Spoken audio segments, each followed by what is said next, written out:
Good evening, good afternoon, good morning, good whatever time it is, wherever you are, whoever you are, and welcome once again to Nerd Week Live, the show in which we, the folks at Nerd Caliber, talk about recent nerd news that has happened in the last week since our last show last Tuesday. And yes, we do this every Tuesday at 8 o'clock, and we stream it on YouTube Live, on Facebook Live, on Twitch. You can watch it at any of those places.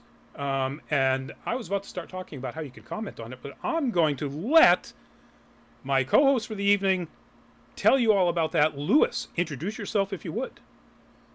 Hey everyone, it's good to be back once again, as I always say every time I'm here. Thank you, Rodney, for that brief introduction and not stealing my bit. That's always a good thing. I remember from last week. So, guys, I'm Louis Correa. I'm a co-producer with Nerd Caliber. I also have my own Twitch stream, Crash a Stampede, and I participate in a lot of other Twitch streams at the moment. I'm kind of like the feet on someone's CD album. I'm that guy on their tracks lately, but we have a lot of good things that we're going to talk about today. A lot of interesting topics, probably some stuff that we're going to get fired up about. So, by all means, if you guys are watching and participating right now, like Luminous, hello Luminous, you guys can comment. We keep track of those comments all the time. We review them. We like to have a dialogue with you guys. So if you guys want to chime in with your thoughts and your opinions, keep it respectful, but otherwise chime in. Let us hear what you got to say about these topics. Absolutely. All right. One of the first things we're going to do, actually, you know what the first thing we're going to do is we're going to, of course, do some of our promos, and one of those is ask you to check us out on Twitch. Up on your screen right now, the URL twitch.tv/nerdcaliber is where you can find us. Like I mentioned, we do stream on 3 different platforms. We're looking to build our Twitch following to be something closer to what we have on Facebook Live and YouTube. So if you've got a Twitch account, check it out. We'd love to have you follow us. All right, our first topic tonight is, I'm getting kind of tired of doing these week after week after week, but it is an in memoriam. It is a remembrance of Olivia Newton-John. Yesterday, her family announced that she had died at the age of 73, passed away peacefully in her sleep in her home in Southern California. No official word as to exactly what the cause was, but the article that I was reading on Variety did mention that lately she had a further recurrence of breast cancer that she had been struggling with for quite a few years. The most recent one that they talked about was in 2017, and that was a third comeback. So the speculation is out there that it was breast cancer that took her. She is not deeply well known as a nerd in the nerd community, but her second movie she ever did was a UK film called Tomorrow, which was a sci-fi film about a band. Oddly enough, apparently an attempt to make a UK version of the Monkees. And then, of course, in the late 1970s, the movie Xanadu, in which she played the character Kira, who was essentially a Greek muse. So more fantasy, I guess, than sci-fi, but still nerdy. And Nerd enough for me. Nerd enough for me. Nerd enough. And then Roller Disco and Gene Kelly. I've seen it once. I don't remember how that all came together. And of course, that was a musical. Brilliant singer, amazing singer, beautiful woman, and from all of the things that I've read in leading up to this show, apparently just a really wonderful person. So condolences to her family and all of her friends. It's a loss. Absolutely. I mean, when you fight cancer as much as she's done, like, it's terrible when someone passes away from something like that, because I personally think if you make it to like 80, 85 and you pass away in your sleep, I think that's a good way. That's a rest. I hate when people die prematurely of things. So whenever I hear things like that, I get upset about it, because it's like, man, you could have had like 10, 15 more years. But yep. I mean, her accomplishments are great. And even if she wasn't in Greece, if she didn't do anything remarkable at all, the fact that she fought it off 3 separate times is enough for me. Absolutely. And her music career, I mean, Xanadu kind of killed her film career because it was not a hit in any way, shape, or form. But her music career continued. She continued, making hits. She was a talent. I think one of the more recent things is she performed some of the songs from Grease at, I think it was the 40th anniversary. So, yeah, she'll be missed. And let's try next week to not start the show with an in memoriam. That's obviously out of our hands. If wishes were fishes, then we'd be sea captains. Yeah. Oh, I forgot to bring this image up. This is from Xanadu. So, I just realized that is straight up Dazzler makeup right there with the blue eyeshadow. It's almost a band completely across the middle of her face. Even a Dazzler hairstyle. So I guess I know who Dazzler was based on.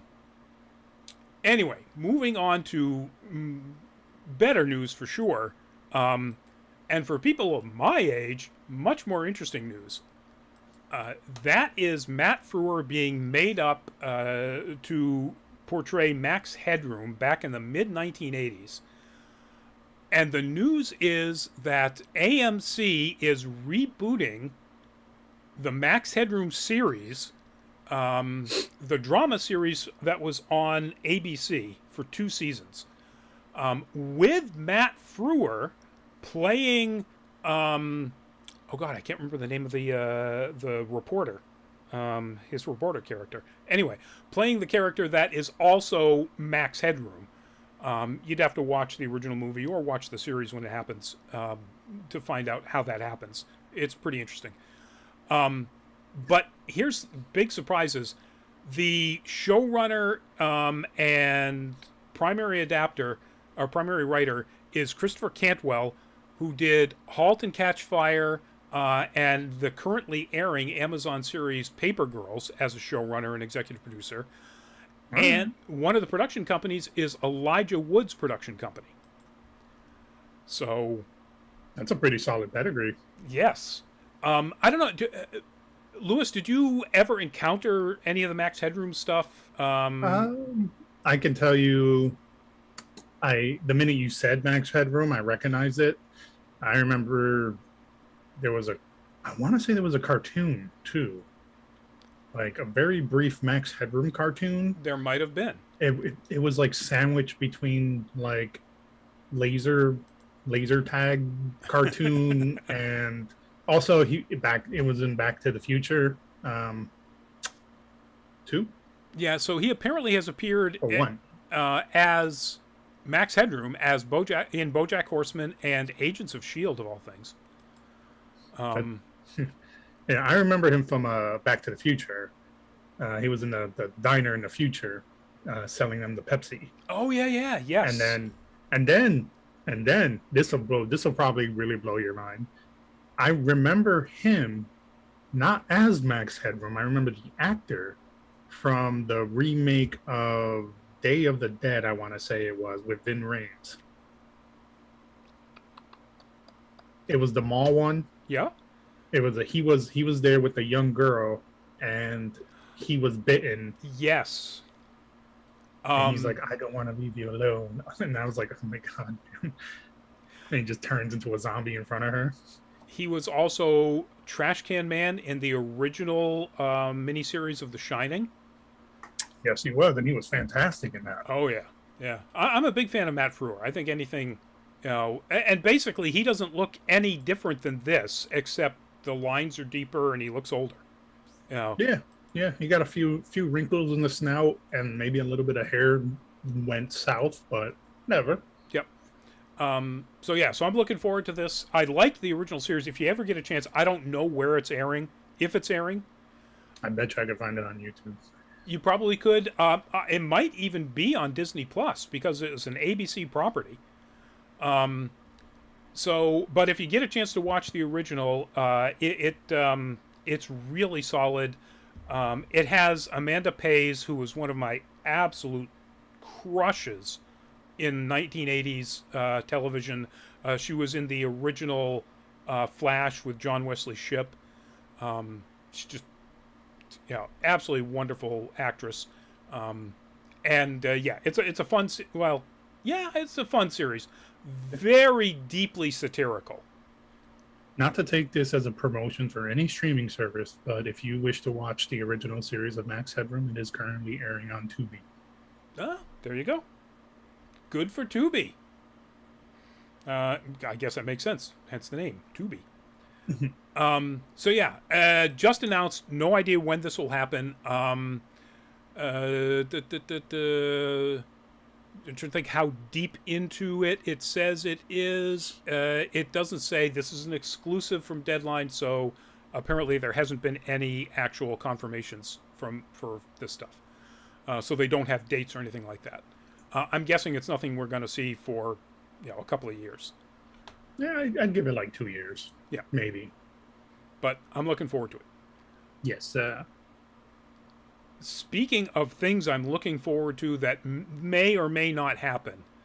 So I have to explain why up there is a photo of Chris Evans as Captain America and Joss Whedon as Scumbag. It is because there is a comedy pilot being worked on right now for an HBO series called The Franchise, which is going to be a comedy about making superhero movies, created by the co-creator of the HBO comedy series Veep, and executive produced by Sam Mendes. American Beauty, Skyfall, Spectre, the brilliant 1917 from last year. Sam freaking Mendes, not Mendes, Mendes, is going to be executive producing this thing. This is going to be brutal. If you've seen any of Veep, I couldn't watch a whole lot of Veep because it was just too bitingly mean-spirited, sarcastic at times. So if you think about a market that's ripe for that kind of comedy, hello, Joss Whedon. I mean, I'm really looking forward to, if this pilot gets picked up and they actually do make it into a series, something that just put the dagger into the backs of the people that are generally doing pretty horrible things in superhero movie making, mostly Warner Brothers, and twist that knife.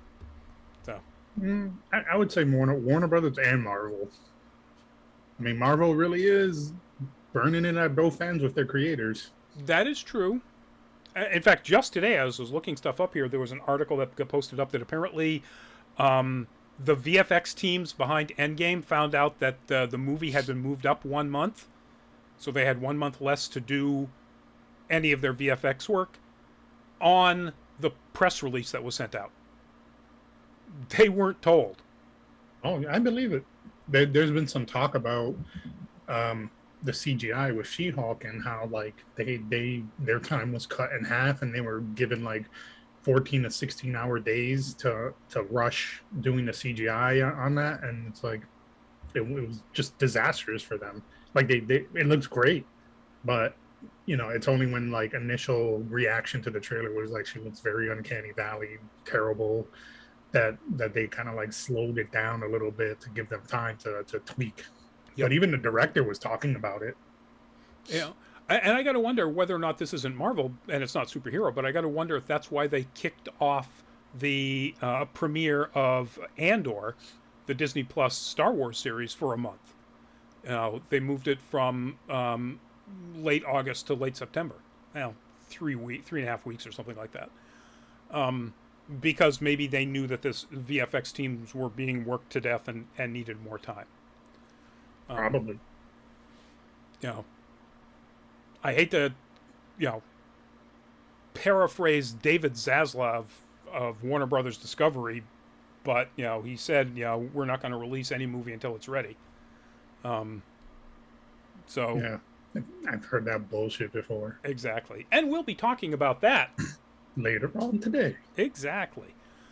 Yeah, so the franchise is the name of the show. If I don't think I even mentioned that, the franchise is the name of the show that they're making the comedy pilot for, and I'm looking forward to seeing these people get skewered.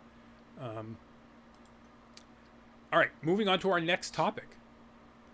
This is, of course, Alicia Vikander as Lara Croft in I don't know if it's the most recent Tomb Raider. The news about this, though, is that chances are she's not going to be Lara Croft anymore because MGM, which was the studio making these movies, lost the rights to produce Tomb Raider movies. So the rights holder, which is GK Films, is now shopping those rights in a new, basically bidding auction, which is apparently taking off very frenetic and a lot of activity. Although this article is more than a week old, and I looked it up, and apparently nobody has landed them yet. There hasn't been any further updates of who gets these yet. I could kind of understand why. Well, yeah, chances are they're accepting as many bids as they possibly can. But if it is as intense a bidding process as what these articles indicate, they could be sitting there instead of hoping for the best or the right offer. They could just literally be sitting there watching the offers pile up. Yeah. I mean, I actually haven't gotten around to see the reboot movie but I can tell you right now, I've had a few friends who kind of went in to talk to me about it briefly because they've seen it, and they're usually pretty good about these things. And they thought it was a pretty decent movie, something that you could build off of. And the actress, for her part, was actually really good as Lara Croft. So it's kind of a shame that we're not going to see her reprising that role. Like, I think the Tomb Raider series really gives itself to filmmaking if you do it correctly. Like, the ones with Angelina Jolie, those were really good. Those were really good because it had a nice blend of action and intrigue. It was a little bit of Indiana Jones and a lot of what is that other game with Nathan Drake? Uncharted, yeah. It had a nice balance of both. Yeah, which was really great. So it's a shame, but hopefully we might get something good out of it if a decent company picks it up and puts a little bit of love into it. Yeah, and it'll be interesting to see because the Angelina Jolie ones were very much of their time. They were deliberately slightly cheesier, and the Alicia Vikander reboot was much more realistic and grittier. Yeah, because they based it off the rebooted games, which were heavily gritty. Yeah. Which I love. They were fantastic games. Yeah, I'm still got to buy me one of those controllers so I can actually get past the very first encounter with bad guys in the first game. Doing that one encounter where a guy's got a gun and eventually winds up shooting you. I always get shot because on a keyboard, if you're playing this on a PC, the number of keys it requires you to strike at one time is, unless you're a piano player, is impossible.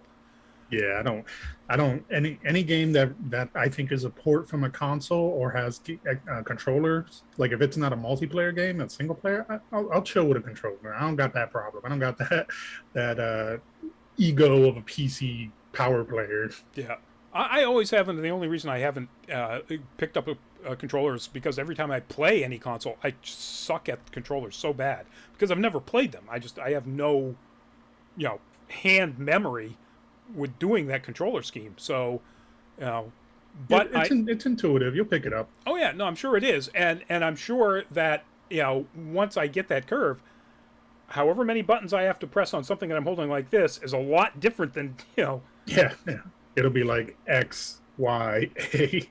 That's right. It. One thumb. Which has actually nothing to do with this movie. Well, the fact that there won't be an MGM movie. There will be probably a movie coming from whoever buys the rights.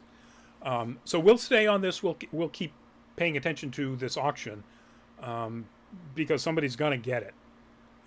And my guess is it's going to be one of the bigger, studios out there.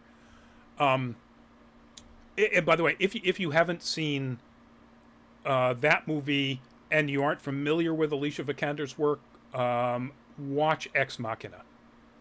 I did. Great movie. One of the best science so fiction good. movies made in this century. Yeah, movies like that make me think are like the best. And it makes you think, and then kind of makes you skeeve, and kind of makes you worried, and it's good. And she is amazing in it. So I can see why your friend would say Vikander did a great job. Speaking of somebody who was amazing in something and might be amazing in something new, this is, of course, Kristen Ritter in her role as Jessica Jones from the Jessica Jones Netflix series. But the news is about her new series, which is on AMC Networks, and it is a offshoot, spin-off of the Orphan Black series called Orphan Black Echoes. And she is going to be both the star and executive producer of that series. All right. It's a little weird. So the way this is described says Orphan Black Echoes takes place in the near future and explores the scientific manipulation of human existence. It follows a group of women, one of them played by Ritter, as they weave their way into each other's lives and embark on a thrilling journey. It kind of implies that this one isn't about clones, that Ritter isn't playing multiple characters. Ritter is the lead character in an ensemble that has multiple different actors playing these different women. And what their science fiction-y connection is, I guess that's part of the mystery. I'm gonna roll the dice on this a little bit, and just going by the name alone, I'm going to surmise that they are all copies of original people, and they don't know that yet. That could Echoes. That could very well be. They could be copies of the memories of an original person, all in different physical bodies. Yeah, it could be like that movie from Netflix, Carbon. Oh, Altered Carbon. Yeah, that's true. That'd be interesting. What if you could actually take somebody, instead of putting them one at a time, if you could copy that data, essentially, and put it in what they called an altered carbon, different sleeves. So there could be 5 or 6 Kovacs running around, all looking completely different. Honestly, maybe. I didn't particularly make it. I didn't care for the original Orphan Black.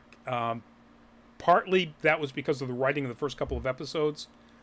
And everybody tells me it got much, much better later on and way more intricate and complex and interesting. Maybe I'll get back to it at some point. But I love Tatiana Maslany, and of course now she is She-Hulk. So, yeah, exactly. And I loved Kristen Ritter as Jessica Jones, so I think, this is a crossover that, well, they're not actually crossing over in that sense. This is a changeover of properties that I think is going to work really well. Yeah. I think she's a phenomenal actress, and I look forward to possibly seeing her reprise Jessica Jones. Yep, absolutely. I forgot about this. She was in the Netflix series or movie Night Books.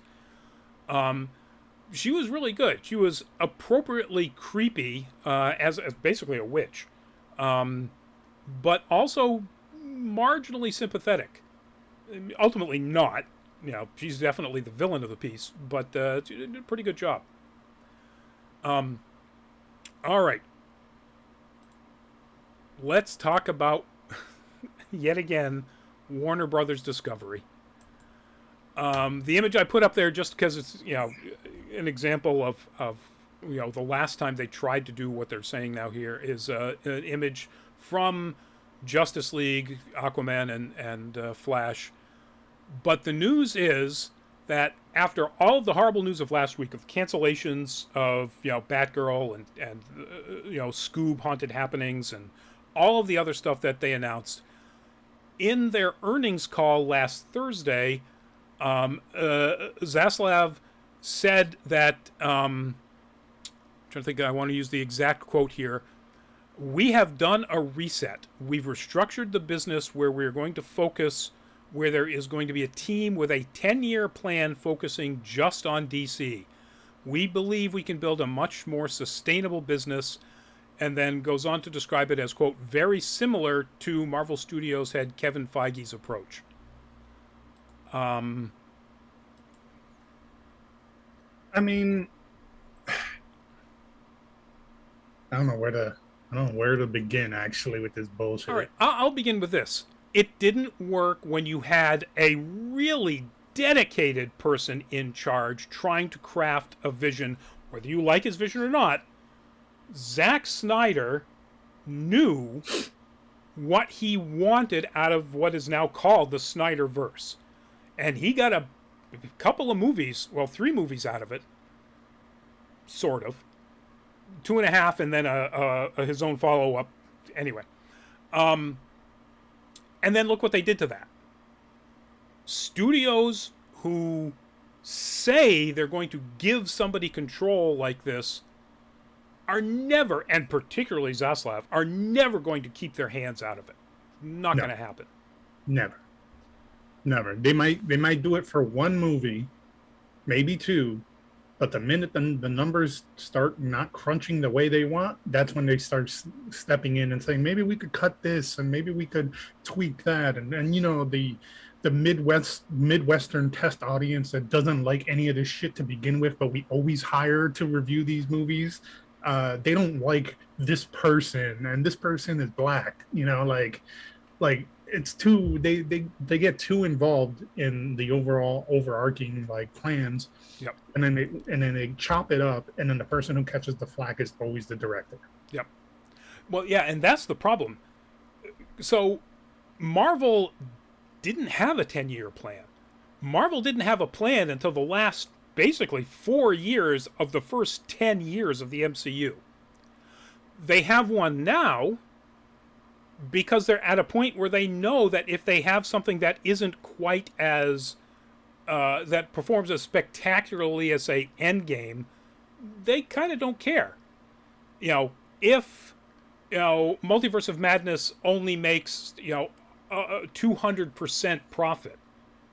You know, say it's a $200 million movie and it makes, you know, 600 million instead of $1 billion. That's okay by them.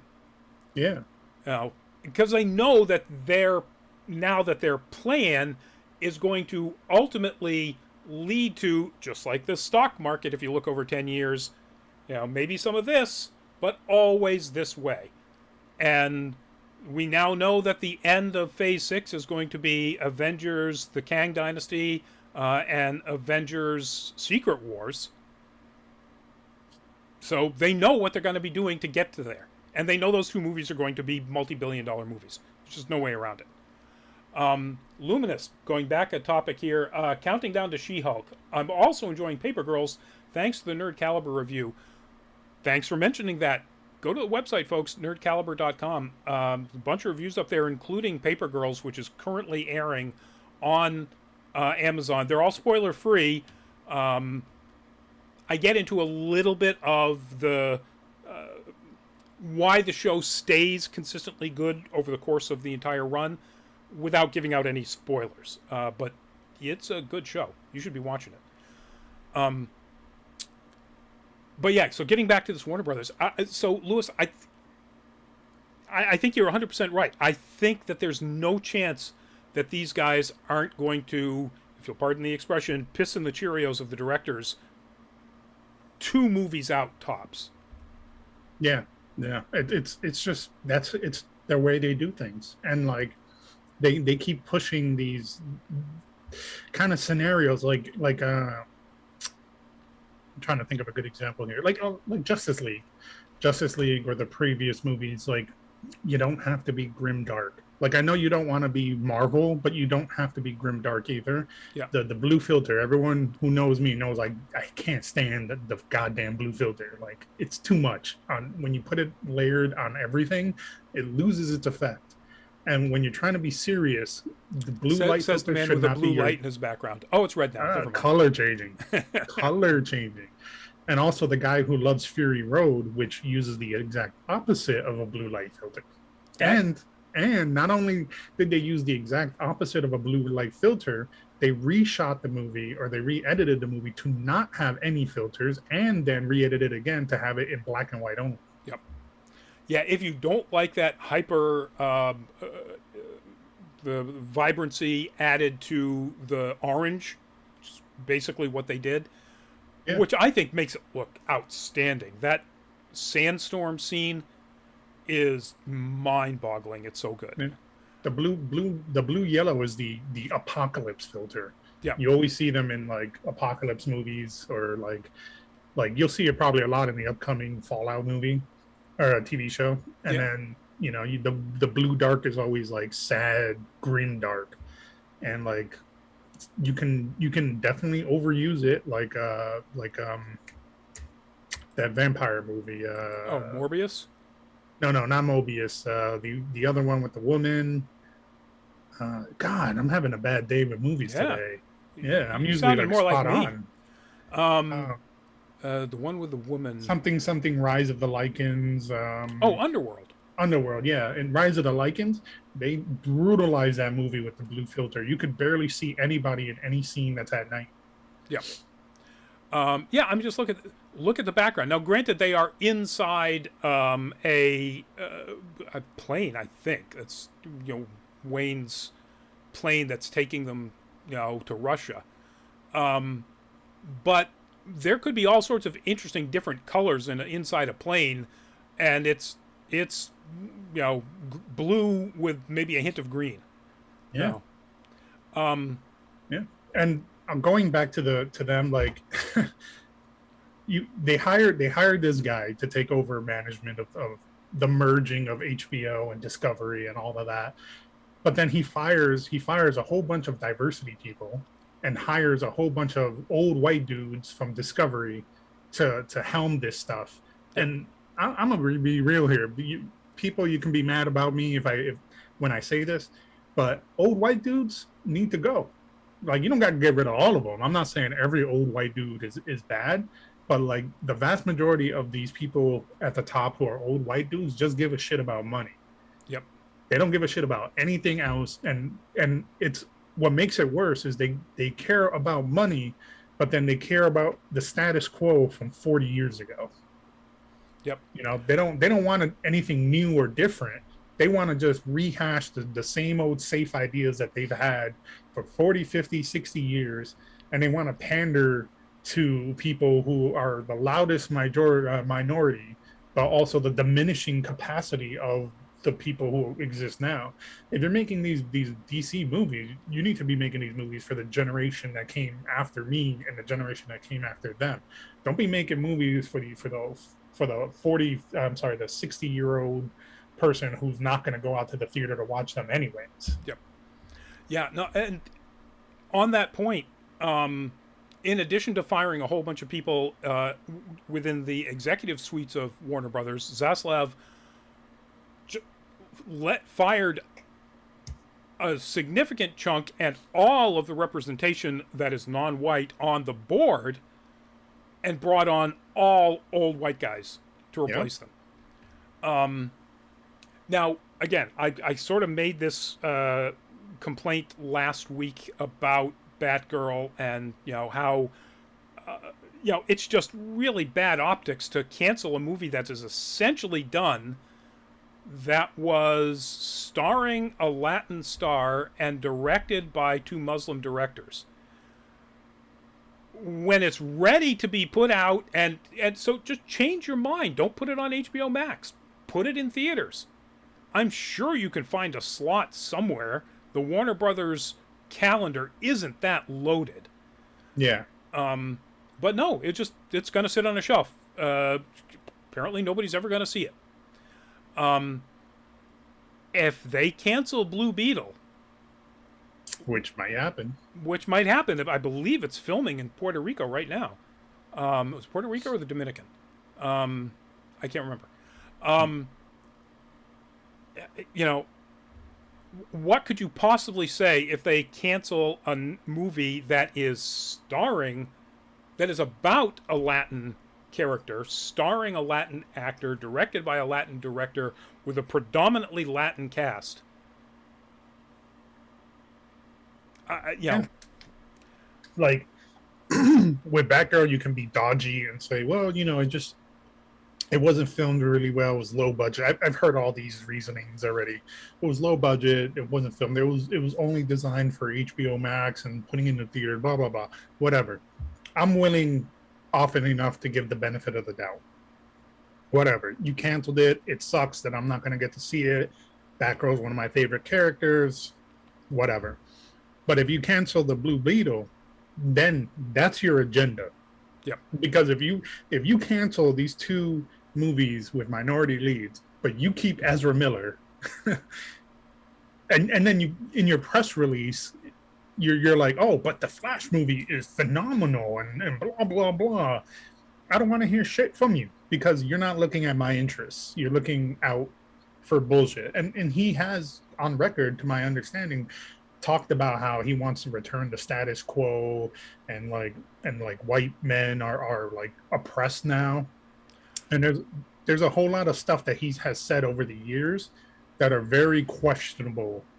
And I don't want to go into it because I don't want to have the chat turn into 100% politics and whatever. But if you're interested, just look up the things he said over the years, because I always like to look up what people like him say to kind of get an idea of what the type of person is, because a lot of what you say is a lot of what you believe.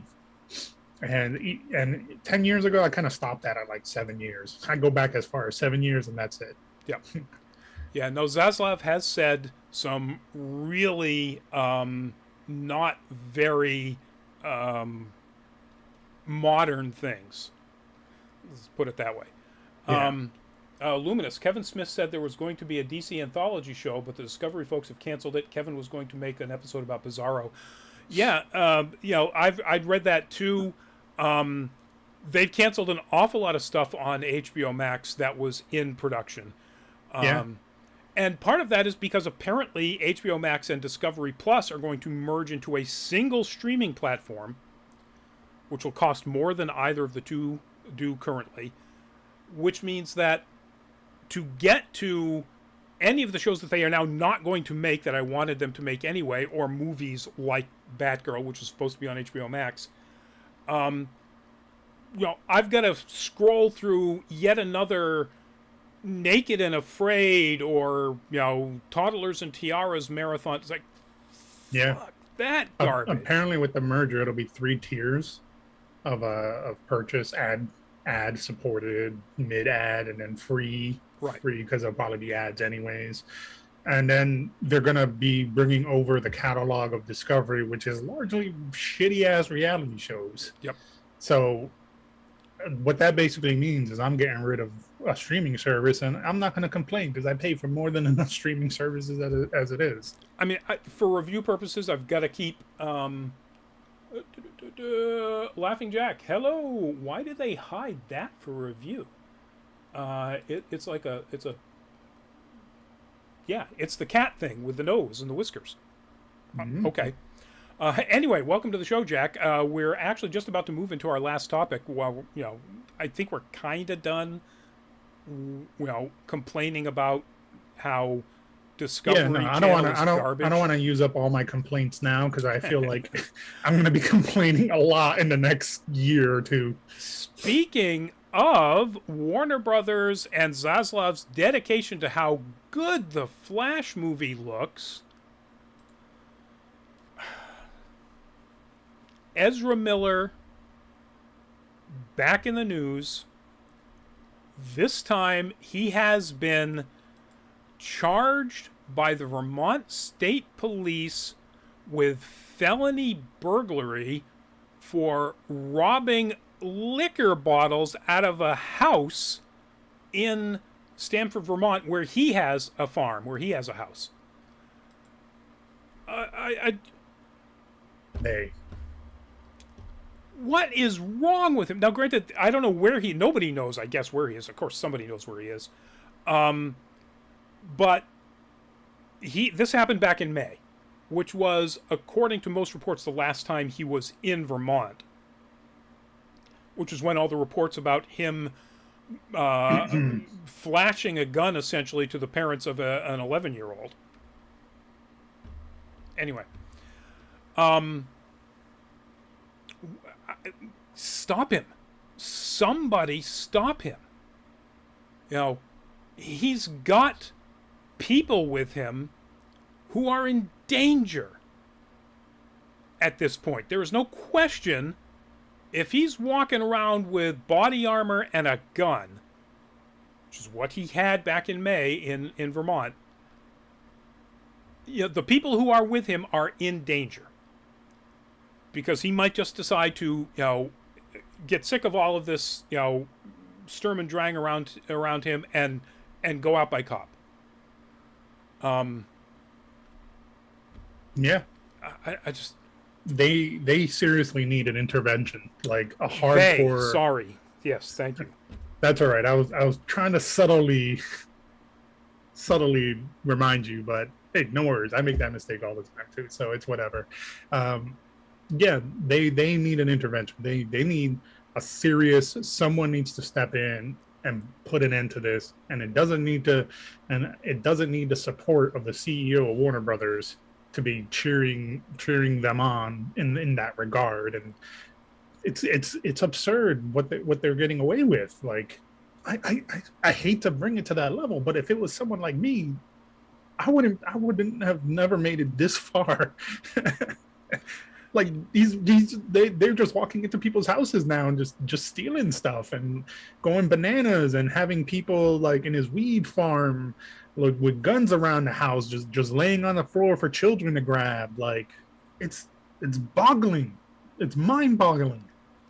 Apparently, there are also reports going back to the incident last year in Iceland, where while he was spending that time in Iceland, he essentially had a cult of followers around him.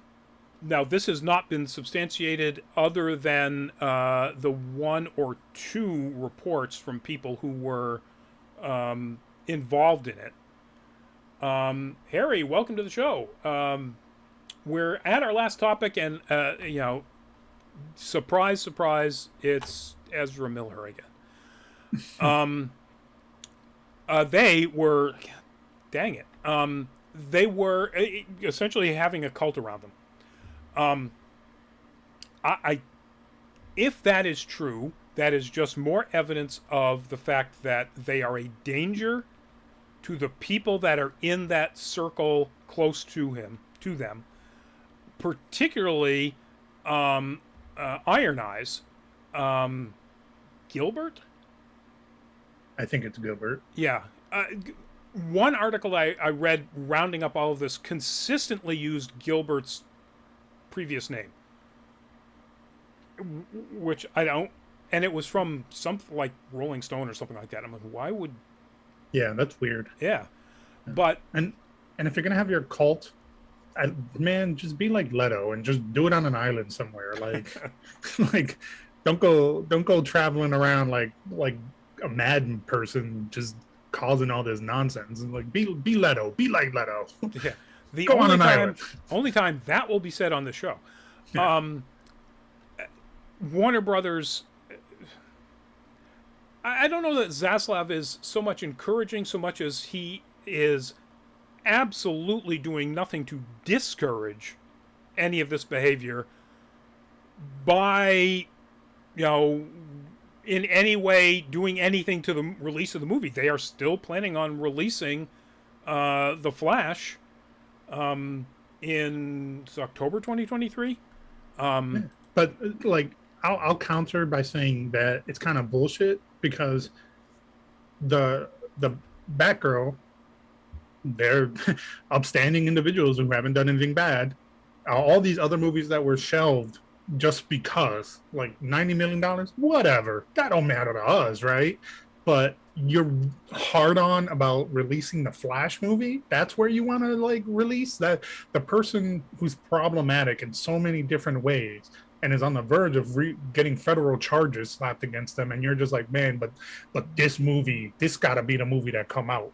It's not Batgirl or anything else, or Scoob or Haunted. I'd even say like, okay, Batgirl on the shelf, but the Scooby Doo movie is fire. Scooby Doo always hits 10 out of 10. Yep. Always 10 out of 10. And you're gonna put a guaranteed moneymaker away that was pretty much done. Yeah. But then you're gonna be like, Flash got to come out. So now, technically, their reasoning for doing that is that some sort of trick of accounting, both of those properties allowed them to take the loss as a tax hit. So the reason, I mean, the supposed reason that these were both done, that Scoob and Batgirl were canceled, was that the loss of the complete production of those can offset some of the cost of the merger by essentially becoming losses on their taxes, and they can write them off, which they can't do in some other movies for whatever reason. It has something to do with the accounting of streaming versus theatrical releases or something. And so, I mean, I get that, and yet eat the cost of the merger. You know you were going to do the merger. You know it was going to happen. Eat the costs. Put these two movies either on HBO Max where they were planned to go, or put them out in theaters and make some freaking money. Yeah. Even if they bomb, even if Batgirl bombs, like, it's still out there. It's done. The people who put all the time and effort into it are going to get the acknowledgement, good or bad. You know, like, it's just terrible that people, if the movie was halfway to being completed, I'd be like, okay, sucks, but whatever. But when you have a whole movie virtually done, like 99% done, and you're going to be like, no, forget it, that's it. It sucks, because that's, what, 2 years of people's lives that you just basically tossed away? Yep. Oh, and just to add, in case anybody forgets this, primary sidekick character, trans character played by a trans actor. Yeah. We're not going to get to see that. At least not in that capacity. Yeah. Yeah, we're not going to see that in that movie. Harry Brady, Ezra Miller is still a madman. Ezra Miller is still a mad person, absolutely.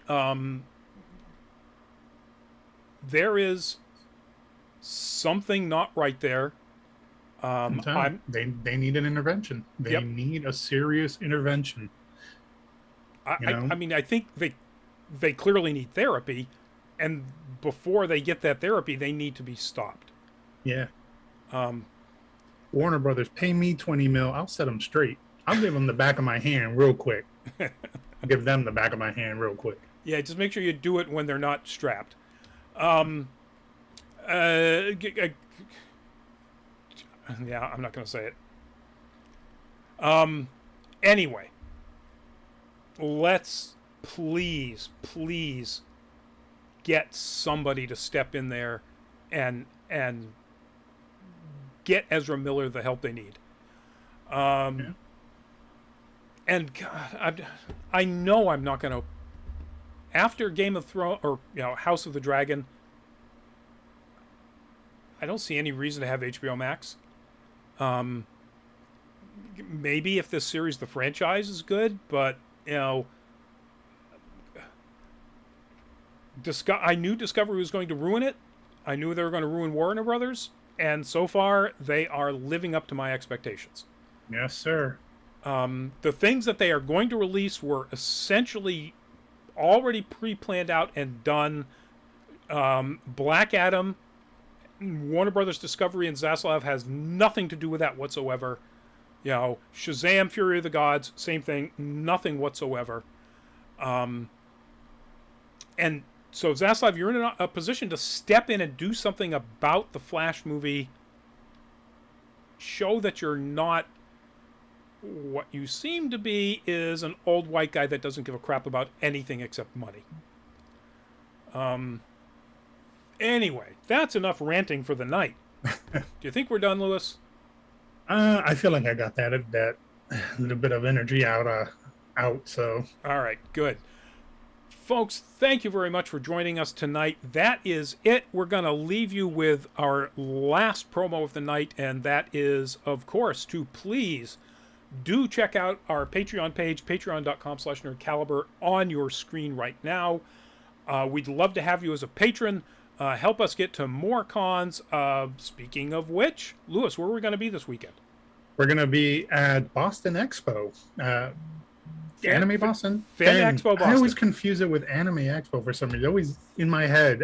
Fan Expo Boston. I have memory issues tonight, people. I'm sorry. Maybe too much Gatorade and Coke Zero strawberry watermelon flavor. Ooh. I'm a Coke Zero fan. I've never had that. Oh, this shit is really good. This is really good. Not to, but it is really good. Yeah, put your hand over that logo. They're not paying us. Yeah, so we'll be at Fan Expo Boston. I believe I'll only be there on Saturday, folks. But I will be there. We will have photographers wandering around. On Saturday, I'll have the studio set up. We'll be shooting the red carpets Friday, Saturday, and Sunday. Sunday afternoon, we have our cosplay and photography shootout.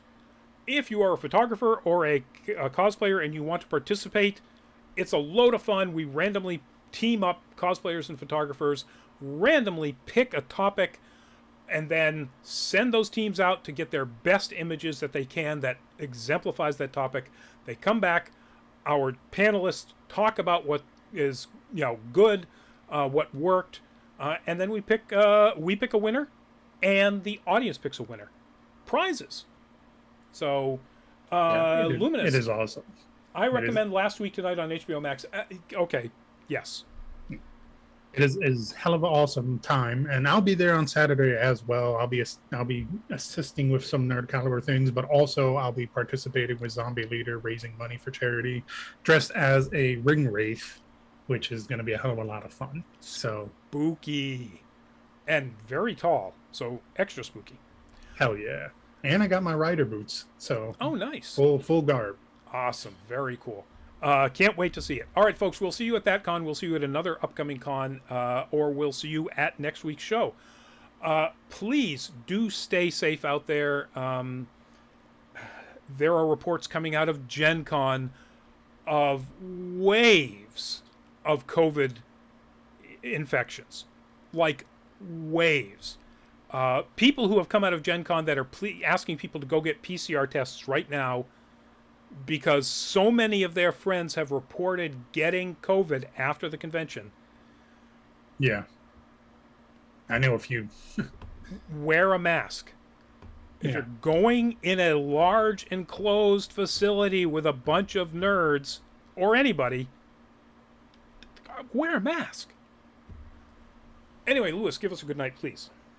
Oh, guys, you already thank gave you. us a good night, didn't you? Yeah, but I'll wrap it up real quick. Guys, thank you for participating in the chat tonight. Harry, Luminous, thank you guys. Jack, it was fantastic. By all means, join us in next week's show. We'll have some more topics for you guys to participate in. I'm Louis Correa, Crash the Stampede, and this is my man Rodney Brown.